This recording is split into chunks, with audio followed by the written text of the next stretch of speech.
पूर्ण वसई विरारमध्ये काय करू ह्यावरती जर चर्चा करायला निघालो आणि मी मुद्दे काढलेत. मी रोज बसल्यानंतर सगळं जे बघते आहे, जवळजवळ 35-40 कामं माझ्याकडे आत्ता अशी आहेत की जी आपल्याला प्रायोरिटी नोटीसवरती करावी लागणार आहेत. आणि काहीच नाही आहे शहराची कुठेच व्यवस्था आपण जर पाहिली तर ती नियोजनबद्ध कुठेच नाही आहे. कारण केंद्र सरकारने कितीही निधी पाठवला, राज्य सरकारने कितीही निधी पाठवला, तरी जोपर्यंत इकडलं स्थानिक प्रशासन त्या निधींचं इकडे तो खर्च करणार नाही, त्याचं इकडे नियोजन करणार नाही, त्याशिवाय ती विकास कामं होऊ शकत नाही.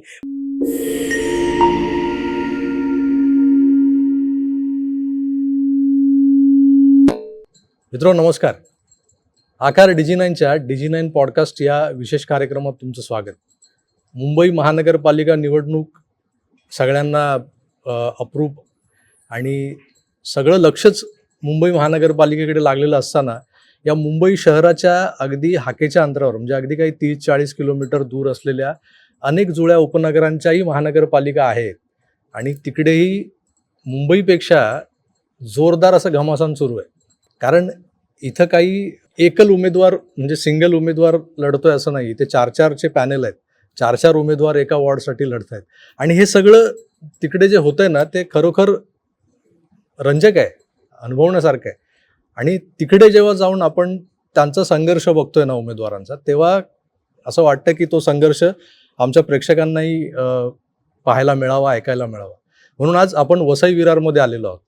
वसई विरार महानगरपालिकेच्या निवडणुकीची जी काही रणधुमाळी सुरू आहे त्या पार्श्वभूमीवर आपण काही उमेदवारांशी आज चर्चा करतोय, त्यांचा संघर्ष जाणून घेतोय, त्यांचे संकल्पही जाणून घेतोय आणि त्यासोबत जर का हे उमेदवार आज उमेदवार म्हणून आपली उमेदवारी घेऊन तुमच्यासमोर येत आहेत आणि त्यांच्या पदरात जर तुम्ही मतरूपी दान टाकलं आणि ते नगरसेवक झाले, तुमचे लोकप्रतिनिधी झाले, तर ते तुमच्यासाठी काय करणार आहे. तर आपण थेट उमेदवारांशीच चर्चा करूया. या गप्पांना सुरुवात करताना आधी ओळख करून देतो. माझ्यासोबत आहेत प्रज्ञाताई पाटील. ताई नमस्कार. तुम्ही मनसेत असल्यापासून तुम्हाला मी ओळखतोय, आता तुम्ही भाजपचं कमळ इथे लावलंय, पक्ष बदलण्याचं कारण काय? माझ्या राजकीय प्रवासाला सुरुवात माझं लग्न झालं आणि मी जशी नालासोपाऱ्यात आली बोरिवलीमधून.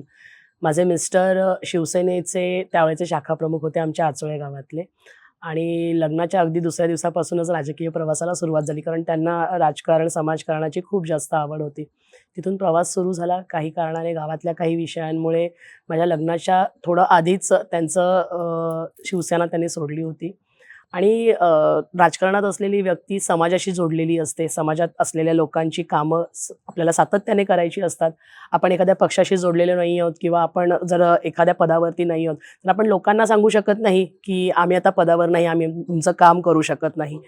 त्यामुळे आमचं जे काही समाजसेवा होती, समाजकारण होतं, ते आमचं कंटिन्यू चालू होतं. त्यातून मग आम्ही मनसे स्थापन झाल्यापासून मनसेमध्ये जोडलो गेलो आणि 2009ला मी मनसेमधून निवडणूकसुद्धा लढवली होती. ती माझ्या आयुष्यातली पहिली निवडणूक होती. माझे मिस्टर 2005ला त्यांनी आचोळे गावातून निवडणूक लढवली होती. 2010ला आम्ही निवडणूक लढवली होती मिस्टरांनी माझ्या. असा राजकीय प्रवास तो सुरूच होता.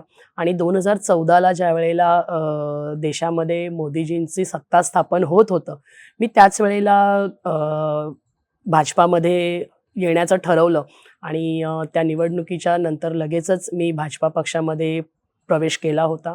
2014 पासून मी भाजपासोबत आहे.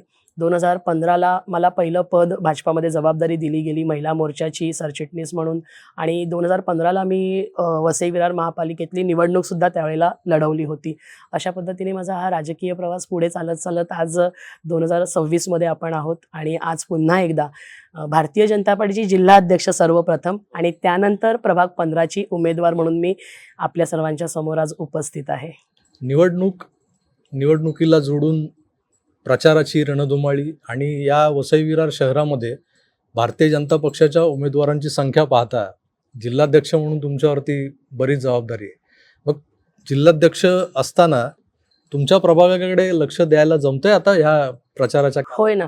मला थोडं सोपं होते कारण गेले 22 वर्ष मी त्या प्रभागात राहते आहे आणि गेले 22 वर्ष माझं जे काही समाजकारण, राजकारण झालं ते माझ्या त्या लोकांच्या सोबतच आहे. प्रत्येक वेळेला त्यांच्या प्रश्नांसाठी धावणं, त्यांच्या प्रश्नांसाठी उपस्थित राहणं. तर आज माझी लोकंसुद्धा मला सांगतात, की "ताई तुम्ही जिल्हाध्यक्ष आहात. आम्हाला कळतंय तुम्हाला ती जबाबदारी सांभाळत-सांभाळत इथे पण लक्ष द्यायचं आहे. पण तुम्ही बिनधास्त राहा, आम्ही तुमच्याबरोबर आहोत. आमचं मत हे तुमच्यासोबतच असणार आहे. कारण तुमची धडपड, तुम्ही इथे केलेली कामं ती आम्ही अनेक वर्ष पाहिलेली आहेत. लोकांच्या सुख-दुःखात मी त्यांच्यासोबत आहे. त्यामुळे माझ्या त्या प्रभागातून मला लोकांचा खूप पॉझिटिव्ह सपोर्ट मिळतो आहे आणि आमच्या पक्षश्रेष्ठींकडून म्हणजे पक्षश्रेष्ठींकडून पण जिथे माझी गरज आहे तिथे मला बोलावून माझा रोल मला पूर्ण करण्याची जबाबदारी दिली जाते आणि त्यानंतर पुन्हा एकदा मी माझ्या उमेदवाराच्या रोलमध्ये कंटिन्यू माझ्या प्रभागामध्ये असते. अशा पद्धतीने दोन्हीही गोष्टी मी खूप छानपणे बॅलन्स करत आहे. तुमच्या प्रभागातल्या समस्यांकडे वळताना मला ती इमारत आठवते. 5-6 महिन्यांपूर्वी तिचं छायाचित्र मी माध्यमात पाहिलं होतं.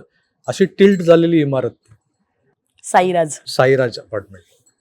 ती इमारत धोकादायक म्हणून जाहीर केल्यानंतर ती रिकामी केली गेली. पण ती रिकामी केल्याच्या दुसऱ्या की तिसऱ्या दिवशीच ती कोसळली. अशी मोठी समस्या जी वसई विरारकरांना भेडसावते ती तुमच्या प्रभागात आहे आणि ती एक इमारत एक उदाहरण झालं. वानगी दाखल त्या इमारतीचं नाव घेता येईल. पण अशा अनेक इमारती तुमच्या प्रभागात आहेत. ती इमारत ज्यावेळेला धोकादायक घोषित केली आणि ती थोडी टील झाली होती, ती न्यूज जेव्हा बाहेर पसरली त्यावेळेला मला कळलं. मला कळल्यानंतर मी स्वतः तिकडे गेली होती. आपण त्या लोकांसोबत उभं राहिलो. त्यांना आपण राहण्याची वगैरे व्यवस्था पण त्यावेळेला केली होती. त्यानंतर हा विषय माझ्या खूप म्हणजे ज्यावेळेला ती बिल्डिंग कोसळली, ती इमारत कोसळली त्यावेळेला मी स्वतः तिथे उपस्थित होती आणि त्यानंतर म्हणजे जो तो अनुभव होता म्हणजे खूप माझ्या आयुष्यातला तो एक मोठा अनुभव मला तिथे मिळाला. त्यानंतर दुसऱ्याच दिवशी मी निघाली आणि मी थेट ठाणा गाठला. कारण मला SRA माहिती होतं. आता मला माझ्या ह्या प्रभागातल्या लोकांसाठी काहीतरी करायचं आहे. तिथे जाऊन मी SRA ऑफिसर मिनल पालांडे यांना मी भेटली, त्यांच्याशी चर्चा केली. तिथून मला कळलं की आपल्याला क्लस्टर योजनेसाठी जाणं उचित असणार आहे. कारण तिथे चाळींबरोबर मल्टी स्टोरेज बिल्डिंग खूप जास्त आहेत.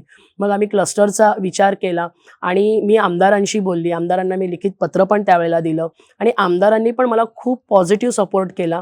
आज आम्ही त्यासाठी सातत्याने आमचे प्रयत्न सुरू आहेत. त्या अलकापुरी प्रभागातले एक एरिया आहे जिथे आपल्याला हे म्हणजे लोड बेरिंग आणि चाळी, बैठ्या चाळी ह्या खूप मोठ्या प्रमाणात आहेत. तर तिथे आपण आपल्या वसई विरारमधला पहिला क्लस्टर प्रोजेक्ट उभा करायचा यासाठी आम्ही प्रयत्नात आहोत आणि लवकरच तो क्लस्टर प्रोजेक्ट तिकडे सुरू केला जाईल अशी आम्हाला सगळ्यांना आमचे प्रयत्न आहेत. तुमचा प्रभाग जसा तुम्ही आता या जुन्या इमारती किंवा ज्याबद्दल आपण बोललो अशा धोकादायक इमारतीही आहेत. त्यासोबतच चाळी आहेत, अनधिकृत चाळी आहेत, लोड बेरिंग तर आहेतच आहेत. या सगळ्या गोष्टींना मार्गी लावणं म्हणजे त्या चाळींमध्ये वॉटर गटर मीटरच्या समस्या पण असतात. त्यासोबतच काही असामाजिक तत्व तुमच्या त्या भागात सध्या बऱ्यापैकी वाढलेली आहेत. त्याचाही त्रास होतोय. नेमकं काय आहे म्हणजे तिकडे सध्या सुरू आहे? विषय खूप आहेत. म्हणजे मी फक्त त्या प्रभागाचंच म्हणण्यापेक्षा पूर्ण वसई विरारमध्ये काय करू ह्यावरती जर चर्चा करायला निघालो आणि मी मुद्दे काढलेत. मी रोज बसल्यानंतर सगळं जे बघते आहे जवळजवळ 35-40 कामं माझ्याकडे आत्ता अशी आहेत की जी आपल्याला प्रायोरिटी नोटीसवरती करावी लागणार आहेत आणि काहीच नाही आहे. शहराची कुठेच व्यवस्था आपण जर पाहिली तर ती नियोजनबद्ध कुठेच नाही आहे. सेम आमच्या त्या 15 नंबरच्या प्रभागातला विषय आहे. तिकडे सगळ्याच समस्या आहेत. आपल्याला गटर मीटर वॉटर तर आहेच. लोकांचं हक्काचं त्यांचं अधिकृत त्यांना घर देणं हा आमच्यासाठीचा एक महत्त्वाचा विषय असणार आहे. त्याला लगतच आमच्याकडे स्टेशन परिसर आहे. तिकडे होणारी ट्रॅफिक, त्या ट्रॅफिक समस्यांवरती आम्हाला काहीतरी ठोस असा तोडगा काढायचा आहे, उपाययोजना करायची आहेत. तसंच त्या प्रभागामध्ये काही ठिकाणी म्हणजे अंमली पदार्थांचं सेवन वगैरे असे विषय आहेत. त्यासाठी आम्ही सातत्याने प्रयत्नशील आहोत.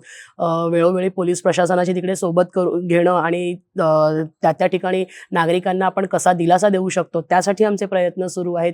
येत्या काळामध्ये ह्या अनेक विषयांवरती आम्हाला उपाययोजना करायची आहे. त्या प्रभागापासूनच थोड्या अंतरावरती म्हणजे आचोळे तलाव हा आमच्या 15 नंबरच्या प्रभागात येतो.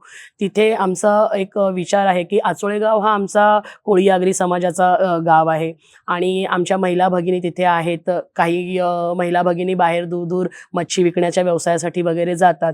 तर माझा विचार आहे की तिथे आपण एखादं जर चांगलं मच्छी मार्केट उभं केलं. रस्त्यावरती मार्केट ह्या फेरीवाल्यांमुळे कुठेतरी ट्रॅफिकची समस्या वाढते आहे. तर त्यांना आपण व्यवस्थित एखादं मार्केट उपलब्ध करून दिलं तर ती ट्रॅफिकची समस्या पण सुटेल आणि आपल्या लोकांना आपण रोजगारासाठी काहीतरी हातभार लावू. हे दोन्ही विषय तिकडे सुटतील. जवळच आपल्याला ZP स्कूल आहे, म्हणजे अलकापुरी एरिया जो आहे तिकडे अगदी सर्वसामान्य लोकं आहेत आणि जिल्हा परिषद स्कूल आमच्यापासून जवळ असल्यामुळे माझा सगळ्यात पहिला प्रयत्न असणार आहे की त्या शाळा 118 ज्या जिल्हा परिषद शाळा आहेत त्या महानगरपालिकेकडे हँडओव्हर झालेल्या आहेत. तर त्या ZP स्कूलला आपण कसं चांगल्यात चांगल्या दर्जाचं स्कूल बनवू शकतो आणि आमच्या ह्या प्रभागातील सर्वसामान्य घरातील मुलांना अगदी उच्च शिक्षण त्या शाळेत कसं मिळेल त्यासाठी मी प्रयत्नशील असणार आहे. आता एकंदरच तुम्ही जिल्हाध्यक्ष म्हणून जेव्हा या सगळ्या समस्यांकडे बघता तेव्हा तो तुमचा दृष्टिकोन जो आहे तो व्यापक आहे. वसई विरार महानगरपालिकेचं जे काही परिक्षेत्र आहे त्या क्षेत्राच्या दृष्टिकोनातून तुमचे हे जे काही संकल्प आहेत तुम्ही मांडताय. तुमच्या प्रभागापुरता जर विचार करायचा झाला तर तिथे राहणारे जे नागरिक आहेत, जे तुम्हाला आता मतदान करणार आहेत, त्यांच्या तुमच्याकडून काही अपेक्षा असणार आहेत आणि त्या अपेक्षांमध्ये प्रामुख्यानं त्यांना कुठली गोष्ट अशी जी हवीशी आहे की बाबा प्रज्ञाताई तुम्हाला निवडून देतोय पण माझं हे काम झालं पाहिजे, किंवा आमच्या प्रभागाकरता हे एक असं कॉन्क्रीट ज्याला आपण एक ड्रीम प्रोजेक्ट वगैरे म्हणतो ना, प्रत्येकाच्या प्रभागात काहीतरी ड्रीम प्रोजेक्ट असतो. तुमच्या प्रभागात असा काय आहे?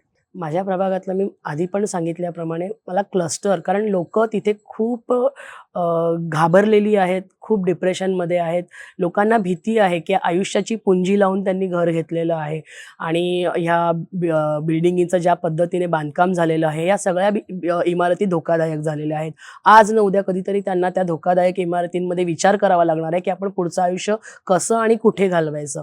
तर त्यासाठी आम्ही क्लस्टर योजना आणून, जर आपण क्लस्टर योजना आणतो आहोत तर तिकडे जे आरक्षित भूखंड आहेत, आता माझ्या त्या प्रभागात मी मगाशी सांगितल्याप्रमाणे प्लेग्राऊंडचा आरक्षण तिकडे आहे, तिथे मार्केट आरक्षण आहे. मग आपण जर एक क्लस्टर व्यवस्थित डेव्हलप केलं, लोकांना राहण्यासाठीचे आपण त्यांच्या हक्काचं सुरक्षित घर त्यांना अधिकृत आपण दिलं, तर उरलेल्या भागामध्ये आपण लोकांच्या ज्या ह्या सोयीसुविधा आहेत त्यासाठी आपण नक्कीच प्रयत्नशील राहू शकतो.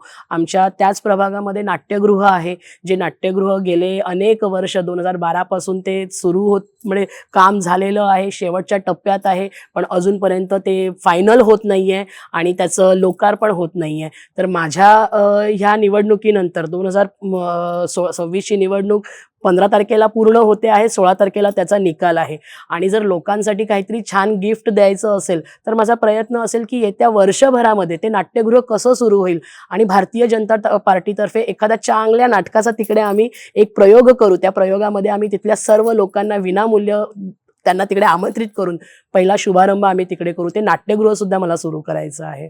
तुम्ही या उत्तराची सुरुवात करताना म्हणालात की एक चांगलं नाट्यगृह आहे, तर मी थोडा वेळ चक्रावलो की वसई विरारमध्ये नाट्यगृह आहे माहित नाही, पण ते तयार म्हणजे शेवटच्या टप्प्यात, अंतिम टप्प्यात आलेलं आहे. अगदी थोडंसं काम त्याचं राहिलेलं आहे. ते का होत नाहीये, तिकडे कोणाची अनास्था आहे त्यावरती आपण आता नाही बोलायचं, पण ते नाट्यगृह सुरू होणार. येत्या जबाबदारी आता तुमची 100% एका वर्षाच्या आत ते नाट्यगृह सुरू होईल हा प्रयत्न मी करणार आहे आणि तिथे आपण लोकांना चांगली म्हणजे वसई विरारमध्ये नाट्यगृह नाहीये.